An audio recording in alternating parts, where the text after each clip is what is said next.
তার ভাষ্যমতে প্রেমজনিত প্রেমের ঘটনা সে বলেছে। আবার এজাহারে আসছে যে অনেক হলো যে এখানে এজাহারের যে জমি নিয়ে হলো যে প্রিভিয়াস এনমাইটি যেটা পূর্বশত্রুতে এরকম কিছু বিষয় আসছে।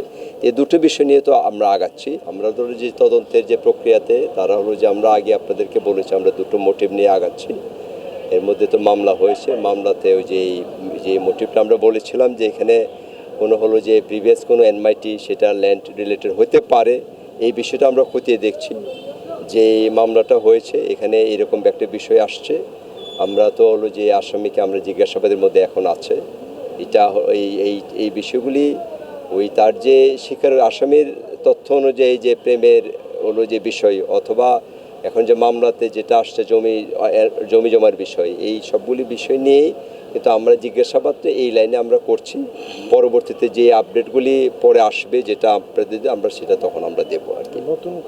নতুন কোনো এখন এইটা আমরা তো একটা হলো যে প্রাইমারি স্টেজে আছি, যেহেতু আমরা জিজ্ঞাসাবাদ চলমান আছে। এই মুহূর্তে হলো যে আপনাদের আমরা তথ্য না দিয়ে আমরা একটা কনসলিডেটেড তথ্য যখন পাবো তখন তাদেরকে আশ্বস্ত করতে চান কিনা? তাদেরকে আমরা আশ্বস্ত করবো আমরা আরও তথ্য পেয়ে নিই, জিজ্ঞাসাবাদটা আমাদের শেষ হোক। আমরা তো মাত্র হলো প্রাইমারি পর্যায়ে আছি, যে আসামি যাদের সন্দিগ্ধ যে আছে তাকে আমরা জিজ্ঞাসাবাদ শুরু করেছি। এর মধ্যে যদি কোনো তথ্য আমরা পাই যেটা তাদের আশ্বস্ত করার মতো আমরা তাদেরকে তখন জানাবো। প্রাথমিক জিজ্ঞাসাবাদে সে তো হত্যাকাণ্ডের কথা স্বীকার করেছে নাকি? প্রাথমিক জিজ্ঞাসাবাদে এইটা যে আমরা প্রথম যে আমরা যে আপনাদের সাথে যে ব্রিফিং আমরা বলেছিলাম যে প্রথম দিন যখন আমরা তাকে ধরলাম এরপরই সে তার সাক্ষ্য মতে যে হ্যাঁ এটা সে করেছে তখনই সে এটা বলেছে।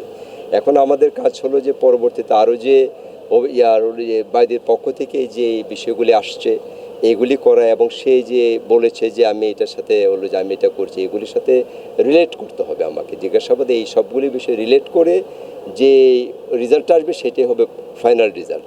সেই জন্য অপেক্ষা করতে হবে। তাদের এজাহারভুক্ত আসামি দেয় এবং মামলার যখন তদন্তের পর দেখা গেলো এরা কেউ হয়তো এর মধ্যে নাই এবং নতুন অনেকেই উঠে আসে, এরকম বিষয়গুলি ঘটে। এই জন্যই তো তদন্ত, যে এটা ফাইনালি গিয়ে যখন আমরা একটা হলো যে সিদ্ধান্ত পাবো এবং সেই সিদ্ধান্তটা হবে লজিক্যালি তখন এটা পাবো। সেখানে এই লোক মানে এখানে আসবে কি আসবেন সেটা তো এটা পরে দেখা যাবে। ওনাদের এটা নাও মানে প্রাথমিকভাবে জানা নাও থাকতে পারে, কিন্তু আমরা তদন্তে এইগুলি রিলেট করে পরে দেখবো কি আসে। শুরুতে আপনাকে বলেছি যে তার ভাষ্যমতে প্রেমজনিত প্রেমের ঘটনা সে বলেছে। আবার এজাহারে আসছে যে অনেক হলো যে এখানে এজাহারের যে জমি নিয়ে হলো যে প্রিভিয়াস এনমাইটি যেটা পূর্বশত্রুতে এরকম কিছু বিষয় আসছে। এই দুটো বিষয় নিয়ে তো আমরা আগাচ্ছি। এই মোটিভ আমাদের আগেও ছিল, আমরা আগেও বলেছিলাম যে আমরা এই দুটো মোটিভকে নিয়ে আগাচ্ছি। এখন আমাদের বক্তব্য এটাই যে এই দুটো মোটিভ উদ্ঘাটন হয়নি, তাহলে আরো সময় লাগবে। যখন পুরোপুরি উদ্ঘাটন হবে আপনারা জানতে পারবেন।